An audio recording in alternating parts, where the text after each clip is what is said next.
কবিতা সমগ্র সুনীল গঙ্গোপাধ্যায়। শব্দ আমার। শব্দকে তার বাগানটি দাও, শব্দ একলা বন্দি ঘরে। যেমন ছিল বাগান সেই নদীর ধারে পোড়ো বাড়ির, যেমন ছিল পায়ের তলায় সরষে শিশুর খেলনা গাড়ি। এই বিকেলের সিংহমার্কা খাঁটি আলোয় ইচ্ছে করে ভালোবাসার গায়ে লাগুক খ্যাপার মতন ঝোড়ো বাতাস। টুকরো টাকরা কাগজপত্র, মলিন ঘর, ছেঁড়া আধার, অনিশ্চিত চিঠির বাক্স, 7 মাইলের গণ্ডি বাঁধা, এসব থেকে বেরিয়ে আসুক একটা হলকা। সারা আকাশ দুভাগ চিরে একটি অংশ চোরাবাজারে যে খুশি নিক, আরেক দিকে বাগান, সব ছেলেবেলার স্বপ্নে ফেরা, শিমুলতলোর ওড়াউড়ি, দিক ভোলানো দিংনাগেরা। শব্দ আমার জীবন, আমার এক জীবনের পরম ক্ষণিক। ধলভূম করে আবার, ধলভূম করে আবার ফিরে গেলাম, যেন এক সৃষ্টি ছাড়া লোভে। ওরা আর কেউ নেই। তরুণ শাল বৃক্ষটি যার মূলে হিসি করেছিলাম, তিনি এখন পরিবার প্রধান হয়েছেন। তার চামড়ায় আর তকতকে সবুজ আঁচ দেখা যায় না। কাঁটা গাছের ঝাড়ে ওই থোকা থোকা সাদা ফুলগুলোর নাম কি জানা হলো না এবারেও। ফুলমণি নামে যে মেয়েটি আমার ওষ্ঠ কামড়ে রক্ত দর্শন করেছিল, সে ডুবে মরেছে দূরের সুবর্ণ রেখায়। সেই নদীর শিওরে এই শেষ বিকেলে সূর্যের ঠোঁট থেকে রক্ত ঝরছে এখন। 5টি বিশাল বর্ষা বিঁধে আছে আকাশের উরুতে, যেন এই মুহূর্তে এক দুর্ধর্ষ খেলা সাঙ্গ হলো। মহুয়ার দোকানটির কোমরে ওই সিমেন্টের বেদি না থাকা ছিল ভালো। ওইখানে এক উন্মাদিনী নর্তকী দেখিয়েছিল তার তেজি স্তনের কাঁপন। তার নিতম্বের গোঠে ঝামড়ে উঠেছিল অন্ধকার। শালিকের মতন সে চলে যাবার পরও শব্দটা রেখে গেছে। মাতালের অট্টহাসি থামিয়ে দেয় ট্রেনের হুইসল। জঙ্গলের মধ্যে 300 পা স্তব্ধভাবে হেঁটে গিয়ে এক শুকনো খাঁড়ির পাশে আমরা 3 বন্ধু হাঁটু গেড়ে বসি। পুরনো সৈনিকদের ফিরে আসার কথা ছিল, সর্বাঙ্গ ক্ষতবিক্ষত, তবু আমরা এসেছি। চিনতে পারো? এই সময় দুঃখ চেয়েছি, তা বলে এতটা দুঃখিত হতে থাকতে চাইনি। সকলই গোপন, সকলই নীরব। একা একা শুধু বুক ভার করা। কার কাছে যাব, কাকে যে বলবো, কেউ নেই, কোনো নাম মনে নেই।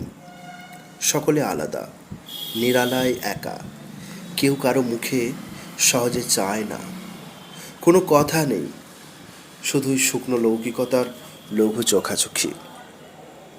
জীবন চলেছে জীবনের মতো, তার নিচে চাপা হালকা বিপদ। বিপদের আরও অনেক গভীরে ইঁট চাপা আছে ধিকি ধিকি রাগ। দুঃখ চেয়েছি, তা বলে এতটা দুঃখিত হতে চাইনি জীবনে। ফেরা না ফেরা। ফিরে এসো, ফিরে এসো আমার মাথার দিব্যি, ফিরে এসো। দেখনি পথের কাঁটা, দেখনি তমসা, স্বপ্নের ভেতরে জাগে শুল, অপাপ বিদ্ধের শুভ্র অভিশাপ, হাসি। প্রতিটি ধ্বংসের পর কারা দেয় এত সকৌতুক করতালি? আর কেউ নেই, আমি ছাড়া আর কেউ নেই যে দেবে নিশান। তাহলে কোথায় যাব, কার কাছে যাওয়া এই না ফেরার পথে? ফিরে এসো, ফিরে এসো আমার মাথার দিব্যি, ফিরে এসো। দেখনি স্থানুর কীট, দেখনি সমস্ত দিন ভুলের কাঁকর আর মুখ ভরা অনিচ্ছার ধুলা।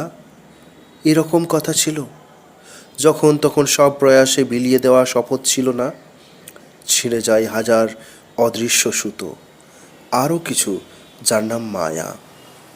যাব না, যেতেই হবে।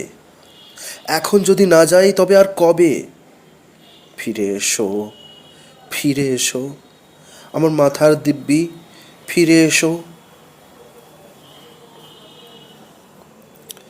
কথা ছিল, এই দুরন্ত রাতের খেলা কথা ছিল বনের মধ্যে রেশম, এত লাল রেশম।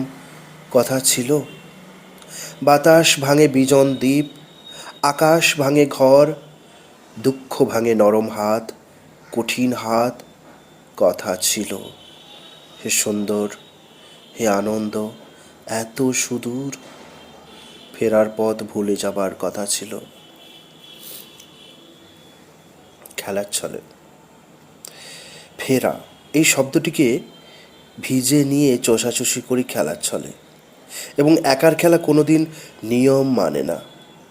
ছাদের পাঁচিল ছেড়ে লাফ দেয় তেজি বল, উড়ে যায় ব্রিজের ওপারে। বাতাস আঁচড়ায় শীত, সন্ধ্যা আনে কালো আলোয়ান, জিভ খার হয়ে আসে শব্দটি সশব্দ হয়ে ভয় পাওয়ায়। এতক্ষণে একা ঠাই দাঁড়িয়ে কিসের জন্য ফেরা? এ কি ফিরে আসা নাকি ফিরে যাওয়া? কার? কে জানে ফেরার মর্ম? অলৌকিক এ শব্দটি কাকে কি শেখায়? আমি কি পৃথিবী কিছু ভারী করে আছি? হে মানুষ, হে মানুষই, এবার আমার দিকে রুমাল ওড়াবে? মায়া সুন্দর। ফোনা তোলা সাপের মতন এমন বিচিত্র সুন্দর আর কি আছে? অথচ তা পাখির মতো সুন্দর হয় না। তারপর সাপ চুপি চুপি ছোবল মারে পাখির বাসায়। রাত্রিতে গড়িয়ে পড়ে কান্না। সুন্দরের মধ্যে প্রচণ্ড নিষ্ঠুরতা, হা হা করে অসহায় পাখিমা একটু দূরে ডানা ঝাপটায়। তার ঠোঁটে ধরা তখনও একটি প্রজাপতি। পুরো দৃশ্যটি ঝলসে ওঠে যুবতী জ্যোৎস্নায়। অপরূপ দেবদারু গাছটি আরও সুন্দর হয়ে ওঠে, কেননা তার নিচে অপেক্ষমান এক নারী, যে মায়া দর্পণকে প্রশ্ন করেছিল, বলতো আমার চেয়ে অসুখী আর কে আছে? কে জানে তার জন্য আজকেও আসবে না। এই অপরূপ মায়ার সন্নিধানে বিচ্ছেদ আরও মধুর চেয়ে। বাঁশের ভিতরে, বাঁশের পাদানি তটে 2 ইঞ্চি পেয়ে যায় বহু পুণ্য ফলে বিকেল 5টায়। তারপর বিহঙ্গেরা যেমন স্বাধীন, সেরকমই ভিড়ের ভিতরে যখন যেখানে খুশি যাও। মানুষ তরল জল, শুধু স্রোতে ভাসা। মহিলা জোয়ার ছেড়ে আরও দূরে দৈনন্দিন সুখ, ডিজেলের কটু গন্ধ, সব ঠিকঠাক। বুকের বোতাম একটু দপ করে খসে পড়ে সহসা, এবং অকারণ মনে মনে সর্বনাশ গুনি। বোতামের এই খুনসুটি, এই নিরুদ্দেশ অতিশয় চিরি ছাঁদহীন, আমার এমনই ভাগ্য, ঠিক ওরকম আর কখনো পাবো না। খুঁতো হয়ে যাবে সব, এরকমই হয়। ঠিক যেন জলে ডুবে দেওয়া। আমি ততক্ষণ বসে পড়ি, ব্যস্ত হাতে ধুলো ঘাঁটি। একসঙ্গে এত পদতল, তার কাছে আমার ব্যাকুল মুখ। অনেকে চমকায়, কেউ রাগে ঘোড়া হয়ে লাথি ছোঁড়ে, কেউ বা ভিখারি ভেবে তু তু করে, কেউ জুতো পালিশ চায় না। কোথায় বোতাম? কোথায় সে জলস্রোত? কোথায় সে নারী পুরুষের বুকে বুক মাখামাখি, বাতাসের ভেতর এক বাঁশবন, তার মধ্যে এক ডোম কানা? প্রত্যাখ্যান দেবে না চুম্বন ওই ঠোঁটে? লদ্রু রেণু ছড়ানো ওখানে, রূপে যেন গন্ধরাজ ফোটে। মধু লোভী সব কিছু চায় নাই। দেবে না আবার আলিঙ্গন? স্তনের ওপরে ছোঁয়া জীব, ডঙ্কা বাজে রক্তের সর্বক্ষণ, প্রাণ যেন দ্বিগুণ সজীব। এই বাহু জড়ানো কোমরে তাও তুমি ঠেলে দূরে ঠেলে দেবে? গুলমোড়ের গুচ্ছ আজ ভোরে রোদের আলপনা দেখো ভেবে। সমূহ প্রকৃতি থেকে ছেঁচে নিয়ে আসি তোমার উপমা, তাই নিয়ে বহুকাল বেঁচে হবে কি, হবে নাকি পরিপূর্ণতমা? প্রতিহিংসা। শিমুল, শিমুল তুই চুপ করে থাক, জানাস নে গোপন কথাটি। ও খুঁজে মরুক, ওর ভিটে মাটি চাঁটি হয়ে হোক, ওর বুক দুঃখে পুড়ে যাক। জারুল, জারুল তুই দেখাস নে পথ, একা একা সে ঘুরে মরুক, ও চেয়েছে রমণীর সম্মুখ দৈরথ, মাংস ত্বক ছুঁয়ে ছেনে সুখ। অশোক, অশোক, ওকে কর বর্ণকানা, যুথি তুই দিস না সৌরভ। সমস্ত অরণ্যে আজ ওর ঠাঁই মানা, ও চেনেনি রূপের গৌরব। জলের কিনারে এই অন্ধকার পথ চলে গেছে সমুদ্র কিনারে, যেখানে তৃষ্ণার কোনো শান্তি নেই। তবু এই তৃষিতটাই কেন ওই পথে যেতে চায়? সকলেরই গৃহ আছে, সকলেরই নিজস্ব সীমানা, যেখানে অর্ধেক মৃত্যু অর্ধেক জীবন। তবু এই গৃহহারা কেন যায় জলের কিনারে?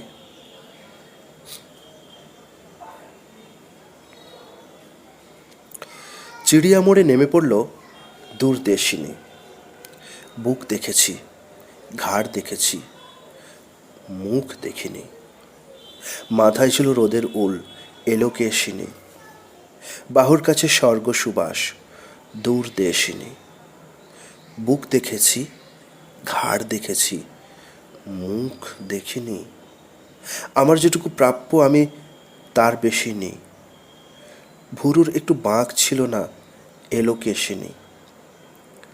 ভিড়ের মধ্যে মিলিয়ে গেল দূরদেশিনী। বুক দেখেছি, ঘাড় দেখেছি, মুখ দেখিনি। এখানে কেউ নেই, এখানে কেউ নেই। এখানে নির্জন। এই যে শালবন, টগর চেয়ে আছে, শুকনো পাতা ওড়ে, ভ্রমর ফিরে আসে। এখানে কেউ নেই, এখানে নির্জন। এই যে শালবন, এখানে প্যান্ট খোলো, এখানে শার্ট খোলো, জাঙ্গিয়া গেঞ্জিও। এখানে কেউ নেই, এখানে নির্জন। এই যে শালবন, এখানে রোদ আছে, বাতাস দেহ কাটে, গন্ধে শিহরণ। এখানে কেউ নেই, এখানে নির্জন। এই যে শালবন, এখানে প্রেম হবে, দারুণ খেলা হবে, শরীর চমকায়। এখানে কেউ নেই, এখানে নির্জন।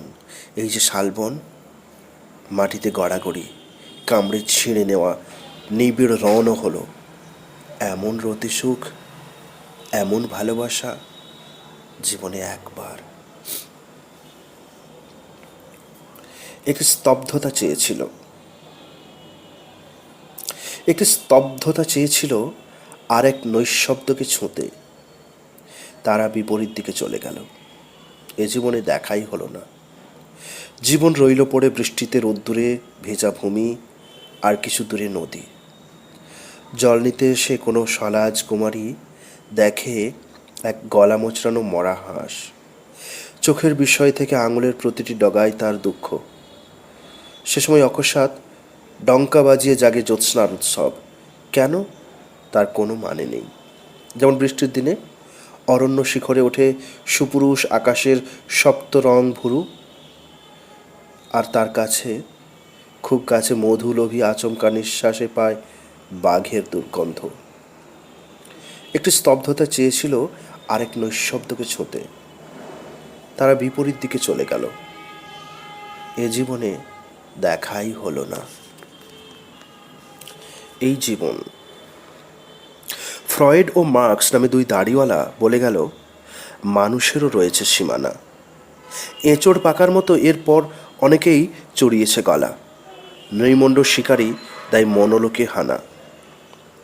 সকলেই সব জানে। এত জ্ঞান পাপী বলেছে মুক্তির রং সাদা নয়, খাকি। তবু তারা সিংহাসন নেয়, তারা কথার খেলাপি। এবং আমার ভাই, মা, বোন নিখাকি। ছিঁড়েছে সাম্রাজ্য ঢের।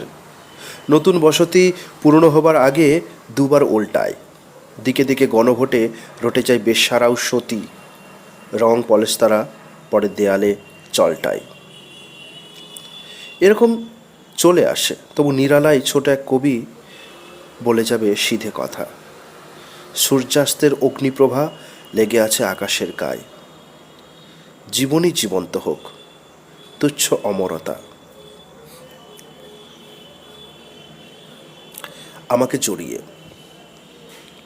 হে মৃত্যুর মায়াময় দেশ, হে তৃতীয় জামের অদৃশ্য আলো, তোমাদের অসম্পূর্ণতা দেখে, স্মৃতির কুয়াশা দেখে আমার মন কেমন করে।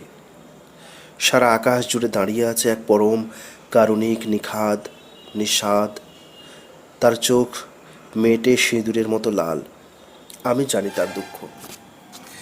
হে কুমারীর বিশ্বাস হান্তা, হে শহরতলির ট্রেনের প্রতারক, তোমাদের টুকিটাকি সার্থকতার সঙ্গে জড়িয়ে আছে পুরনো মাছের আঁশ।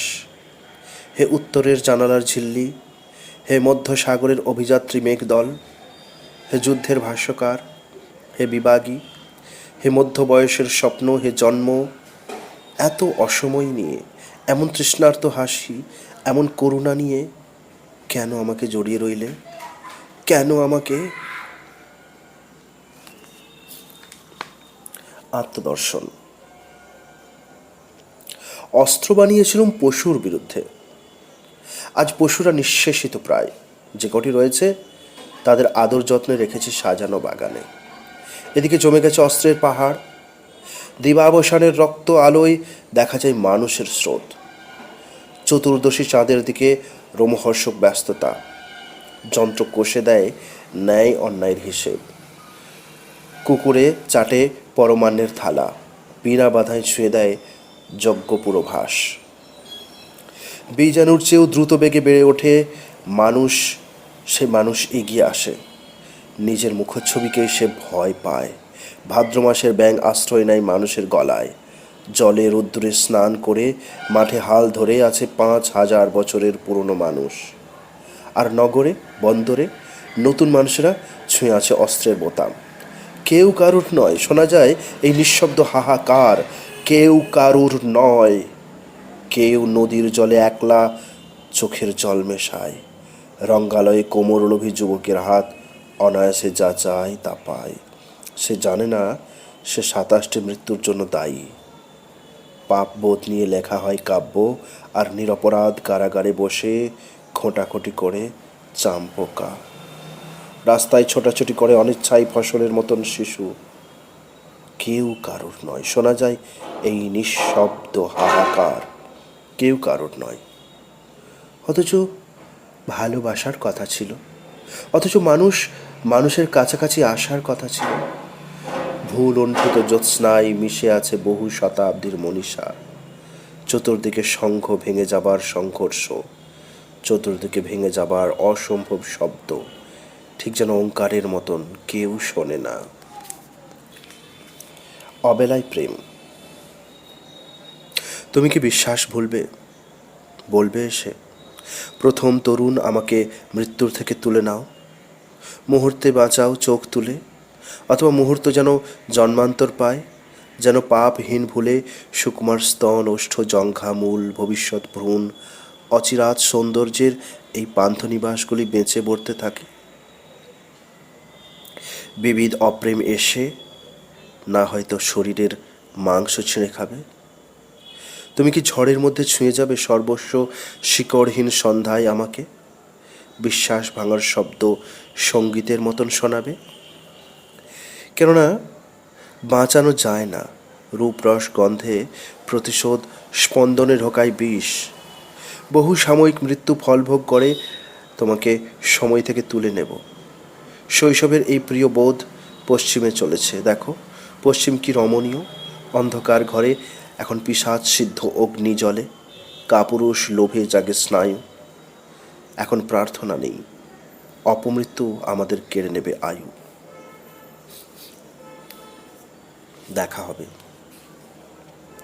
দেখা হবে চৌরাস্তায় বুধবার বিকেল 5টায়। অথবা যদি না পারি দেখা হবে নদী তীরে বলার্ক উষায়, কামানের ঘোর শব্দ যখন জোয়ার স্রোত ভাঙে। অথবা যদি যেতে না পারি দেখা হবে স্কুল পথে, যেমন শৈশবে বারবার দেখা হয়ে যেত। একটি চাহনি কিংবা দুপলক হাসির ঝিলিক। দেখা হবে অশ্লেষায়, পরাজিত ঘোর অবেলায়। দেখা হবে শৃঙ্খলিত দিনে কিংবা নিকষ রাত্রিতে। অথবা যদি না যেতে পারি, যদি সব পথ জুড়ে খাড়া থাকে উল্লুকের পাল, প্রলয়ের শেষে দেখা হবে।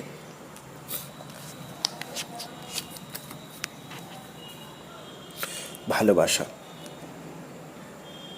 ভালোবাসা নয় স্তনের ওপরে দাঁত, ভালোবাসা শুধু শ্রাবণের হাহুতাস, ভালোবাসা বুঝি হৃদয় সমীপে আঁচ, ভালোবাসা মানে রক্ত চেটেছে বাঘ, ভালোবাসা ছিল ঝর্ণার পাশে একা, সেতু নেই তবু অক্লেশে পারাপার, ভালোবাসা ছিল সোনালি ফসলে হাওয়া, ভালোবাসা ছিল ট্রেন লাইনের রোদ, শরীর ফুরোয় ঘামে ভেসে যায় বুক, অপর বাহুতে মাথা রেখে আসে ঘুম,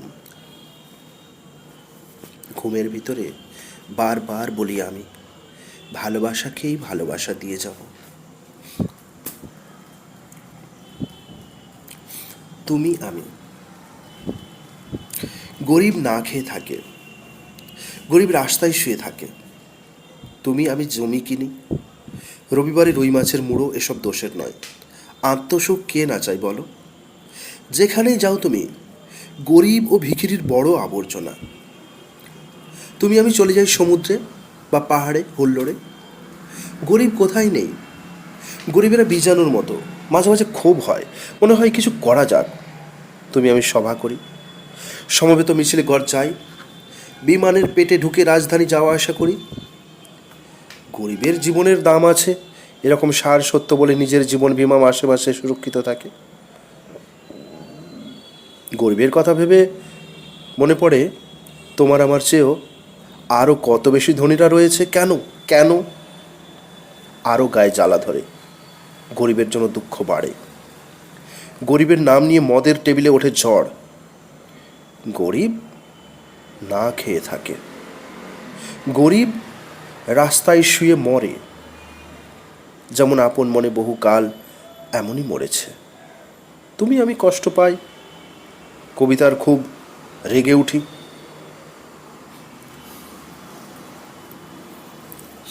কাব্য নাটক প্রাণের প্রহরী। একজন ডাক্তারের চেম্বার সাহেব পাড়ায়, সন্ধ্যের পর এ অঞ্চল নিঝুম হয়ে আসে, চেম্বারটি বেশ প্রশস্ত ও পরিচ্ছন্ন, টেবিল ও অনেকগুলি চেয়ার ছাড়াও একটি কালো রেক্সিন মোড়া গদির বিছানা, সেখানে দুজন বয়স্ক যুবক বসে আছে, এদের নাম প্রতীক ও সংবরণ।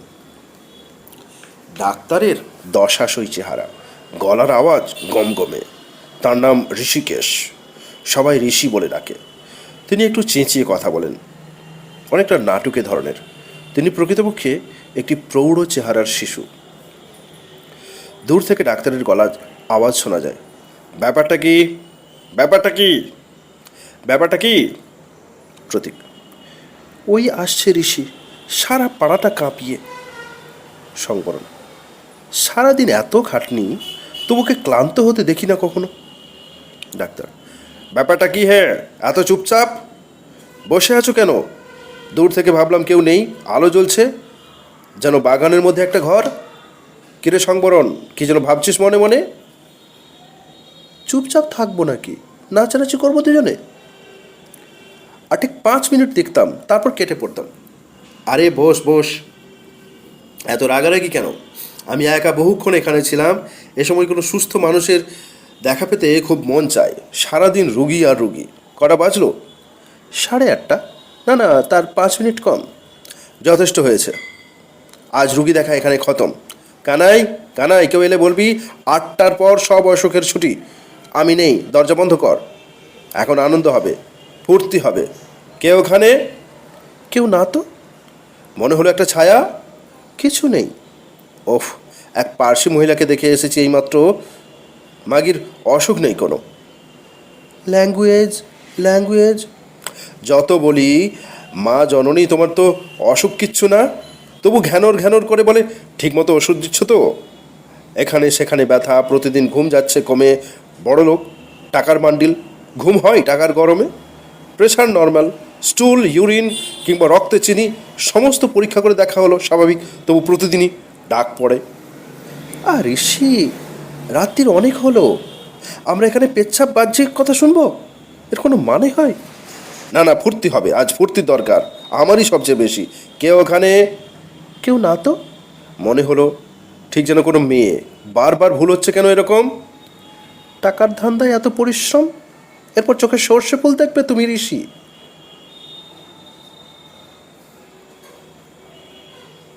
না, সেরকম নয়। ঠিক বাবলুর অসুখের পর একটা নারীর ছায়া দেখতে পাই কদিন অন্তর। চুপ করে দরজার পাশে এসে নিঃশব্দে দাঁড়াই, আবার চোখের এক পলক ফেলার আগে চলে যায়। আমি তো চিনি না ওকে। মেয়েটি কেমন দেখতে? কোন মেয়েটি? ওই যে পার্সি মেয়ে ছেলে যার কথা তুমি বলছিলে। অসুন্দর পার্সি আমি এ পর্যন্ত দেখিনি কখনো। ডাক্তারি শাস্ত্রের মতে যে শরীরে রোগ নেই কোনো, তবুও অসুখ থাকে সেখানেও। এই যে মহিলাটি, রোগ নেই তবু তিনি অসুস্থ, যে সে কথাটিও খাঁটি। তোমাদের প্রচণ্ড সুবিধে, শুধু আমাদের যা কিছু দুর্ভোগ। যে অসুখ সারাতে পারো না, বলে দাও ওটা মানসিক রোগ। হা হা হা হা। সকলেরই খুব রাগ ডাক্তারদের প্রতি, অথচ ডাক্তার ছাড়া চলেও না। কিছু হলে কাকুতি মিনতি, অন্যান্য সময় দূর শালা। মনের অসুখ চিনে নিতে ভুল তো হতেই পারে। ইচ্ছা আছে মনটাকে ল্যাবরেটরিতে একদিন ঠেসে ধরবো। পঞ্চভূত মানুষের দেহে ক্ষিতি, অপতেজ, বায়ু আর বোম। অত্যন্ত সস্নেহের শরীর এদের পোষে। এর মধ্যে পঞ্চমটি বাদে বাকি চারটি ঢের নেড়েচেড়ে দেখা গেছে, কিন্তু গোল বাদে অদ্ভুত জিনিসটি নিয়ে, ওই বোম অর্থাৎ শূন্যতা, তার কোনো দিশা নেই, কোনো শাস্ত্রে নেই তার কথা। এ বিষয়ে রবীন্দ্রনাথের লেখা আছে, তা পড়নি বুঝি? তা পড়বে কেন? ডাক্তাররা বইটই পড়ে না, শুধুমাত্র রুজি রোজগারের ধান্দাতেই মত্ত। বাজে কথা বলো না হে। প্রতিদিন 10 কি 12টি গ্রন্থ পাঠ করি আমি। মানুষের নখ থেকে মাথার করটি, হাড় মজ্জা রক্তের জীবন, এর চেয়ে বড় গ্রন্থ আছে? এ সমস্ত সস্তা দার্শনিকতা দিয়ে পেট পড়বে ভাই? ঢের হলো, মাল করে ছাড়ো, কিছু মালটাল খাই। হ্যাঁ হ্যাঁ, ফুর্তি হবে। আজ ফুর্তির দরকার আছে খুব। আমার নিজেরই মন ভালো নেই। দিতে হবে এক ডুব ফুর্তি সাগরে কিছুক্ষণ। কে কে ওখানে? জ্বলনে দেখছি আজ থেকে থেকে বারবার কে কে। ভুল হতে হতে তবু মানুষ তা খানিকটা শেখে। রাত্রিরে ঘুমো না বুঝি? না না, ভুল নয়, খুব স্পষ্ট চোখে দেখা। বাবলুর অসুখের পর থেকে ডাক্তারবাবু, ডাক্তারবাবু।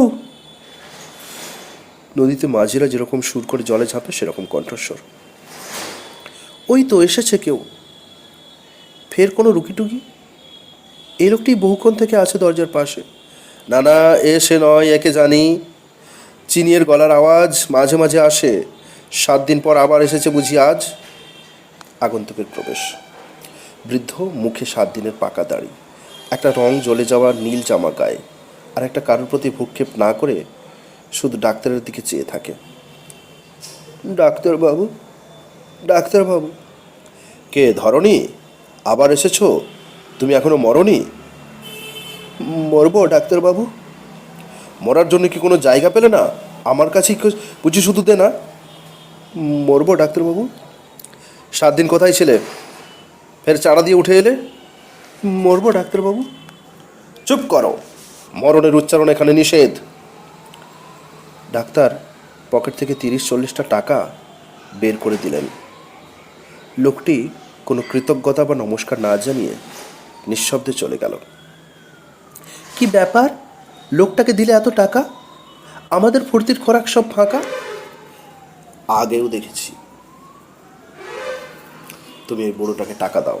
ব্ল্যাকমেল নাকি? ব্ল্যাকমেলই বটে। ওই বুড়ো লোকটা প্রাক্তন নাবিক ছিল, জলে ভ্রাম্যমান, এখন ডাঙায় এসে দিক হারিয়েছে। ও চেনে না শহরের বাঁধা পথ, মাটির নিয়ম ও জানে না, সংসারের বুদ্ধি ওর কম। ও বোঝে না নিজের সুবিধা, বাড়িতে 5টি বাচ্চা, রোগা বউ, আর আছে খিদে। বেকারের খিদে পাওয়া বড় দোষ, বেকারের ছেলেদের খিদে পাওয়া আরও বেশি দোষ। আবার দুঃখের গল্প, আজ শুধু অনন্ত ঝামেলা। না না না না, এবারই তো শুরু হবে খেলা। ও বেকার, কিন্তু তুমি কেন দিতে যাবে ওর অন্ন? তুমি কি সমাজ, নাকি রাষ্ট্র, নাকি দাতা কর্ণ? সেসব কিছু না। আমাদের প্রত্যেকেরই জীবনচর্যায় এরকম ফাঁক থাকে। ওই লোকটা শূন্যে হাত বাড়িয়ে দরজায় যদি ফিরে, ঠিক পাখির ছানার মতো 5টি হাঁ করা মুখ মেলে আছে। ওরা রোগী, এর নাম খিদের অসুখ। ও তো পয়সা চায় না, বিষ চায়। 2-3 বার ওর বাড়ি গেছি, যা দেখেছি মনে হয় এতকাল বইপত্রে যা কিছু শিখেছি সেখানে উত্তর নেই এসবের। এ পর্যন্ত খিদের ওষুধ বেরিয়েছে? তবে নাকি বিষ দেব? আমি তো ডাক্তার, কিছু দিতে হবে। ওসব বাতেলা ছাড়ো, মাল আনো। মালের উৎসবে বোধ হয়ে থাকি। তুমি অতি বুদ্ধ ভাই, এখনো উত্তর চাও? এখনো বিবেক নিয়ে প্যান প্যান দুত্তর? কানাই, নিয়ে আয়, আজ ফুর্তি করি। মন ভালো নেই, আমার নিজের ছেলে হাসপাতালে। এমন ফুটফুটে ছেলে, তার কিছু হতেই পারে না। সুইডেন থেকে তার জন্য কিছু অ্যাম্পিউলা কেনা বিশেষ দরকার। মাই সান, মাই এক্সিকিউশনার। তার মানে? ওরে পুত্র, জল্লাদ আমার। কার পুত্র? কে জল্লাদ? প্রত্যেক পিতার পুত্র, পিতার জল্লাদ। এক ছোকরা এই নিয়ে লিখেছে কবিতা। দিনে দিনে বাড়ে কালকেতু, দিনে দিনে বড় হয় ছেলে, আর তুমি তার পিতা, ততই মৃত্যুর দিকে যাও তুমি হেলে। এক্ষেত্রে আমিই বুঝি পুত্রহন্তা, সেই বুঝি ভালো। মাত্র 9 বছর, এর মধ্যে মৃত্যুর শিয়রে দাঁড়ালো। এ কি প্রতিশোধ? আমি বহুবার বহু বাড়ি থেকে মৃত্যুকে ফেরাই, তাই মৃত্যু এবার কি জাল ফেলে ছেঁকে আমারই সংসারে দেবে থাবা? কীরকম আছে বাবলু? যখন ঘুমন্ত থাকে ভালো থাকে, হাসে, কথা বলে। সত্যি ঘুমের মধ্যে হাসে, কথা বলে। যখন এসে জেগে ওঠে অসহ্য যন্ত্রণা, যেন কাকে দেখে ক্যাবিনের বাইরে, কেউ নেই তবু দেখে। কি ঠিক অসুখ ওর? Nephrotic syndrome. ঠিক বুঝবে না তোমরা, 2টি কিডনিতেই অজানা অসুখ। অজানা অসুখ? আশ্চর্য হলে কি? শুধু মন নয়, মনুষ্য শরীরে এখনও অচেনা কিছু রয়ে গেছে। বিশ্বাস করি না, তুমি চিকিৎসা ছেড়ে মন্ত্র নাও। কিডনির অসুখ? আজকাল প্রায় শুনি মাদ্রাজে, ভেলোরে চমৎকার সেরে যায় সব। আরও একটু সরে হোয়াইট ফিল্ড গ্রামে যাও, ছাই ভস্য, হাওয়া থেকে ফুল। ও সমস্ত কথা থাক, এসো খাই। ঋষি, তুমি বড়ই অস্থির হয়ে আছো। হয়তো বাঁচানো যায়। আজ থেকে মাস দেড়েক আগে ডাক্তার লোম্যান নামে একজন সেন্ট পিটার্সবার্গে পরীক্ষা চালিয়েছিলেন বাঁধা মৃত্যু 10 জন রোগীর শরীরে নতুন ওষুধ কিংবা বিষ। ফল হলো ঠিক যেন মেঘ চিরে হঠাৎ বিদ্যুৎ কিংবা বজ্রপাত কিংবা আশীর্বাদ। 5 জন বেঁচে গেছে, 5টি বাঁচেনি। 5 জন বেঁচে গেছে, 5টি বাঁচেনি? এ যে সাংঘাতিক! এ কি সার্থকতা নাকি ব্যর্থতারই আরেক দিক? যাক, আর ওই কথা নয়। ভুলে থাকতে চাই, ফুর্তি হোক, শালা মরণের মুখে ছাই দাও, তুড়ি মারো। এই তো এসেছে, গ্লাস ঢালো। কে ওখানে, কে ওখানে? দ্বিতীয় দৃশ্য, হাসপাতাল। ক্যাবিনের মধ্যে খাটে ঘুমিয়ে আছে বাবলু, 9-10 বছর বয়স। তাকে ঘিরে 4-5 জন ডাক্তার, সকলের মুখ মেঘলা। ঋষি তার অধ্যাপক এক প্রবীণ ডাক্তারকে শেষবার অনুরোধ করলেন, স্যার, নতুন ওষুধ এইমাত্র আমি নিজে সব ঝুঁকি নিয়ে ভেবেচিন্তে ভরেছি সিরিঞ্জে, আপনি দিন। ঋষি, তুমি ক্ষমা করো, আমাকে বলো না, বুড়ো হয়ে গেছি, আজকাল হাত কাঁপে। স্যার, কে না জানে আজও কলকাতা কিংবা সারা দেশে আপনার তুল্য চিকিৎসক বেশি নেই। তবু তুমি ক্ষমা করো এই বৃদ্ধটিকে। যে ওষুধ পরীক্ষিত নয়, জেনে শুনে তা আমি কি করে দিই? তোমার সন্তান সে আমারও অনেক আদরের, ওকে আমি কি করে অজানা পথে নিয়ে যাব বলো? ডক্টর লাহিড়ী, আমি আপনাকে যদি... না না ঋষি, ক্ষমা করো। ডাক্তার সামন্ত, আপনিও ভয় পেয়ে... ভয় নয় ঋষি, এই যে অর্ধেক হত্যার ঝুঁকি নেওয়া, অর্ধেক জীবন, তার ঝুঁকি নেওয়া যায় না? ঠিক আছে, তাহলে আমি নিজে পুত্রঘাতী হব, নিজ হাতে এই বিষ আমি ওর শরীরে মেশাবো। আপনারা সবাই বাইরে যান তবে। ঘর খালি। ঋষি ছেলেকে ডাকলেন, বাবলু, বাবলু, ঘুম থেকে উঠে আয়, আমরা দুজনে ফের ভোরবেলা বাগানে বেড়াবো। বাবা, বাবলু, বাবলু, বাবা, তুমি কত দূরে? এই তো এখানে, আমি শিয়রের কাছে। ভীষণ যন্ত্রণা। বাবা, তুমি হাত ধরে নিয়ে যাও আমাকে অনেক দূরে, এমন কোথাও যেখানে একটুও ব্যথা নেই। এই দেখ আমার ডান হাতে ছুরি। আমি চোখের নিমেষে তোকে নিয়ে যাব সব যন্ত্রণার শেষে এক শান্ত অন্য দেশে। খুলতে পারি না চোখ, এত ব্যথা। কেন এত ব্যথা? চোখ যে খুলতেই হবে। অন্ধকারে কি করে না দেখে যাবি সেই অন্য দেশে? ছুরি নেই, এই যে ইঞ্জেকশন। বাবলু, বাবলু শোন, খুব মন দিয়ে তুই শোন। সিরিঞ্জে ভরেছি আমি নতুন ওষুধ কিংবা বিষ। হয়তো উঠবি বেঁচে, কিংবা চলে যাবি পরপারে। যদি পরপার বলে কিছু থাকে সেখানে আমাকে দোষ দিস। ভেবে নিস বাবা তোকে সজ্ঞানে স্বেচ্ছায় পাঠিয়েছে সেইখানে। আর যদি কোনো ক্রমে বেঁচে উঠিস তাহলে সেটা তোর নিজেরই জয়। বাবা, তুমি সব যন্ত্রণার শেষ করে দাও। দেব, তাই দেব। তোর মা আমাকে মাথার দিব্যিতে নিষেধ করেছে। বুঝি কেঁদে কেঁদে অন্ধ হয়ে যাবে? আত্মীয়, বন্ধুরা, চিকিৎসক কেউ রাজি নয়। তুই রাজি। তুই ছেলেবেলা থেকে দারুণ সাহসী। আমি রাজি। আমাকে ওষুধ দাও, কিংবা বিষ। তাই হোক, চেয়ে চেয়ে থাক। মৃত্যুর প্রবেশ। মহাভারতের কর্ণের মতন অনেকটা তার রূপ। সে একটি নারী, সর্বাঙ্গে কালো পোশাক, নতুন তামার বাসনের মতন গাত্রবর্ণ, পিঠের ওপর গুচ্ছ গুচ্ছ আঙুর ফলের মতন কোঁকড়ানো চুল, তার চোখে জল। মৃত্যু। একটু দাঁড়াও ঋষি, কথা আছে। কে তুমি? চেয়ে দেখো, খুব কি অচেনা লাগে? বহুবার দেখা হয়েছে তোমার সঙ্গে। তুমি নেই। খরা মাঠে বিমানের ছায়ার মতন চকিতে মিলিয়ে যাও। বারবার ফিরে আসি। আমাকে না দেখে বুঝি মন কাঁদে? এমন প্রণয়। আপাতত বাইরে যাও। আমি এই শিশুটির অনন্তকালের ধাত্রী। আমি তমস্যার মধ্য দিয়ে ওর হাত ধরে নিয়ে যাব। তুমি এই ছেলেটিকে জননীর কোল থেকে ছিঁড়ে নিয়ে যেতে চাও। আমি এই শিশুটিকে কালের সীমানা ভেঙে শুধু অসীমে পাঠাবো। দাও। ওর মার স্নেহ আর আমার বুকের ভালোবাসা, তাও কি অসীম নয়? পৃথিবীর এই মায়াপাশ যদি ছিন্ন করো বারবার, তবে কেন তা বেছাও? ঋষি, তুমি দেখেছ অনেক মৃত্যু, শুভ ও অশুভ। কেন তবু অস্থিরতা?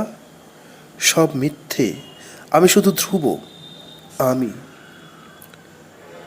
তুমি অহংকারী, তবু তোমার দু চোখে কেন জল? তোমার কি চক্ষু রোগ? আমার হৃদয় নেই, তবু আমি দুঃখী। আমি একা, আমার আকাঙ্ক্ষা নেই, তবু আমি নিত্য ভ্রাম্যমানা। অনধিকারিণী আমি, অথচ আমিই হাত পাতি।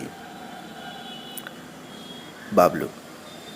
বাবা, তুমি কার সঙ্গে কথা বলছো? কেউ না বাবলু সোনা, নিছক মনের ভুল, ছায়া। বাবা, তুমি সব ব্যথা শেষ করে দাও। এই এখনই দিচ্ছি, দেখি ডান হাত। মৃত্যু। ঋষি, থামো। বিরক্ত করো না, যাও। ঋষি, তুমি হেরে যাবে। যাই যাব, তবু আমি কোনোদিন না লড়ে ছাড়িনি। তুমি নয়, মৃত্যু নয়, জীবনের কাছে আমি ঋণী। তুমি নারী, তুমি সরো। যমরূপী পুরুষ পাঠাও, যার সঙ্গে সরাসরি দ্বন্দ্বযুদ্ধ হয়। তুমি যাও। মৃত্যু। শোনো ঋষি, কেন এই চঞ্চলতা? এখনো 2 মাস দিতে পারি ওর আয়ু, এখনো রয়েছে ওর শ্বাস। কেন তা থামাবে তুমি? এই পৃথিবীর রূপ রস আরও কিছুদিন ওর প্রাপ্য। ওর নবীন বয়স দ্বিগুণ শক্তিতে সব নিতে পারে, ততটুকু নিক। আমি ওকে স্নেহ দিয়ে ঘিরে রাখবো জননী অধিক। কে চায় তোমার কৃপা? আমি আছি প্রাণের প্রহরী, শেষ নিঃশ্বাসের সঙ্গে লড়ে যাই, মুষ্টি মধ্যে ভ্রমরকে ধরি। এই যে তরল বিষ, এর মধ্যে অর্ধেক জীবন অথবা অর্ধেক মৃত্যু। দেখি আমি এর মধ্যে কোন অর্ধাংশটি জিতে চাই। আমি আছি জীবনের দিকে। তোমার সন্তান নেই, রাক্ষসিনী, তাই তুমি এই শিশুটিকে নিয়ে যে জয়ী হতে চাও। রাক্ষসিনী, রাক্ষসিনী। ঋষি, শান্ত হও। বাবলু, বাবা, বড় ব্যথা, তুমি ব্যথা শেষ করে দাও। দেবরে, বাবলু সোনা, দেখি ডান হাত। মৃত্যু, ঋষি শোনো। চুপ। ঋষি ইঞ্জেকশনের সুচ ছুরির ভঙ্গিতে ঢুকিয়ে দিলেন বাবলুর হাতে। বাবলু দুবার বাবা বাবা বলে ডেকেই হঠাৎ থেমে গেল। তার গলায় সেতারের তার ছেঁড়ার মতন শেষ শব্দ হলো। ঋষি সেদিকে একটুক্ষণ চুপ করে চেয়ে থেকে সিরিঞ্জটা ছুঁড়ে ফেলে দিলেন। ঋষি, তুমি হেরে গেলে। জানি, ওর ব্যথা শেষ হয়ে গেছে। আগেই বলেছি তুমি হেরে যাবে। খেলতে এসেছি আমি, তাই আমি জানি খেলার নিয়ম, হার জিত আছে। শুধু তুমি আর তোমাদের জম কখনো হারে না, শুধু জয় নিয়ে দারুণ উল্লাস। এবারে তো সুখী হলে, নিয়ে যাও শিশুটির লাশ। আমার প্রাণের টুকরো এই শিশু। সুখী নই, সুখী নই, যতবার জিতে যাই ততবার মনে মনে হারি। অনন্তকালের মধ্যে আমি এক সুখ শূন্য নারী। এই হাত দুঃখ দিয়ে গড়া, চোখ দুঃখের সমাধি। এসো ঋষি, তুমি আমি দুজনেই একসঙ্গে কাঁদি। এরপর ঋষি ও মৃত্যু দুজনে বাবলুর দুপাশে হাঁটু গেড়ে বসে। দুজনে দুজনের দিকে তাকিয়ে থাকে, কিন্তু কেউই চোখের জল ফেলে কাঁদে না। তারপর মৃত্যু হাত বাড়িয়ে বাবলুকে ছুঁতেই ঋষি মুখ ফিরিয়ে নেয়। তখন যবনিকা নামে।